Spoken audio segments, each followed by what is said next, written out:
the Dead Sea Scrolls, everybody knows that they exist, but almost no one knows what they are. And that's what's so exciting about having this exhibit in the United States and here. Folks all over the U.S. have been getting the chance to see up close the most significant archaeological find of the last century. The Dead Sea Scrolls contain the oldest biblical manuscripts ever found. The U.S. exhibit includes one of the largest collections of the scrolls. Aside from simply experiencing these fascinating manuscripts and learning of their history, many may also make a connection of faith. Carol Makita begins our report from Jerusalem.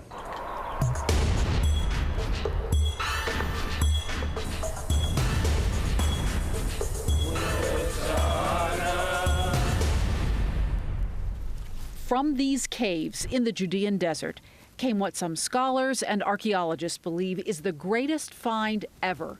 Ancient manuscripts that describe how a group of people lived in this wilderness and what they believed. The scrolls include the books of the Old Testament. For people of faith, they connect two of the world's main religions. Over 900 manuscripts, religious manuscripts, that were written 2,000 years ago. The times when both Judaism and Christianity were formalizing as we know them today. Caves of Qumran. Archaeologist Uzi Dahari showed us the caves where the scrolls were discovered. Although the scrolls do not include manuscripts from the New Testament, one of the visitors to Qumran may have been John the Baptist. There is some belief that John the Baptist was a member of the Essenes or one of these sects. I do think so, at least according to the New Testament. We can understand it. He lived here in the desert. He used to purify himself and his disciple in the Jordan River, and so on. So why not to believe? Professor Shalom Paul is responsible for the scrolls publication. He told me they contain the idea of a Messiah. And in the scrolls several times it's mentioned not one but two Messiahs. One from the house of David, which would be a royal Messiah, and one from the house of Aaron, which would be a priestly Messiah. And the scrolls include another reference found in the New Testament. It says, "Thou shalt be called the Son of God and the Son of the Most High." That's Luke. That's Luke. Now, in the scroll itself, as always happens when we investigate these material, right before it's broken. And you don't know whom he's referring to. They don't prove Mormonism. They actually don't prove Christianity either, but they provide the context. They provide the context of the world of Jesus. And rebuild the temple in Jerusalem. Professor David Seeley teaches at BYU's Jerusalem Center for Near Eastern Studies. In the early 80s, he was a member of the international team of translators of the scrolls and believes the exhibition in Salt Lake will be very intriguing to Latter-day Saints. We understand that there's other scriptural books, for example, that existed in antiquity. We have fragments of the book of Enoch, for example, at Qumran. We have fragments of the book of Melchizedek, right? Of those figures that we hold dear to our hearts. And truly, they are a voice from the dust.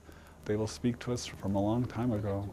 What we have, Professor Seeley says, is nothing short of a miracle. Beautifully handwritten on parchment. I'm very fortunate to have deeply personal and very spiritual expressions, more than 2,000 years old. What came from the Qumran caves has become a treasure for people of all denominations, all faiths. So I love those scrolls the most. I love the scrolls where people are expressing themselves and their hearts and their souls to God in the first person. Carol, thank you. It took decades for the entire collection of Dead Sea Scrolls to be published. The work was extremely tedious because most of the texts were fragmented. David Seeley shares a unique experience he had while working on the scrolls. And one of the premier fragments of our scroll, 4Q434, was actually in transit somewhere, but I couldn't find it. And so I was calling all over town, where's this fragment? And of course, once you find out that nobody knows where a fragment of the Dead Sea Scrolls are, there's a fair amount of consternation. So we found it. It was over at the Shrine of the Book. Normally we worked on the scrolls in the Rockefeller. And we'd go down there in the winter. They'd have little space heaters to keep us warm. And they said, well, we'd have to hire a vehicle with an armored car to bring it over here. So why don't you just go to the Shrine of the Book? So I got on the bus and rode over to the Shrine of the Book, and I went in there in the winter time, and I was in there working on this piece of fragment like this. It's our biggest chunk. Of course, we love our big chunks, and like complete sentences and stuff like that. I was working on it in there, and they'd set it in there. It was in transit in between being set up for an exhibit and back to its home in the Rockefeller, and it was sitting on the table there, and a gust of wind came in and blew it onto the floor, right, which is sort of a nightmare, and you hope nobody's seeing this, right? And I picked up the butcher paper, and I picked it up in my hands, and just sitting there looking at that, I had that really rush of emotion that this is a piece of text. It's a religious poem expressing the love of God and this humility of the power of God to change the person's life through the circumcision of his heart. And I was just holding that, and I was thinking exactly those thoughts that you brought up. Who is this person so long ago, 2,000 years ago, that wrote this in this beautiful, elegant handwriting, that prepared a skin to do this on? And presumably this is an original piece of work, right? It's not a copy of another text. And you really do appreciate that there's a human behind this. It's a human that has lots of feelings and sentiments like I do, right? That believes in God, believes in the power of God to work with humans. It's a person that has different viewpoints than we do too. But I have my whole life I've had a deep appreciation for old things, but you come really, really close working on something like that to how maybe we're not so different through all these millennia in terms of religious feelings. Some insights from David Seeley. Candace Madsen is the producer of this show and just returned from Israel to visit Qumran, Jerusalem, and the Dead Sea Scrolls Lab. Welcome. Thank you. Good to have you here. Most of us will never step inside the caves where those scrolls were found, but you did. What was it like? It was awesome. I mean, really is the word to describe it, because you know, a lot of people go to the archaeological site, but you kind of have to drive or hike to go into the caves.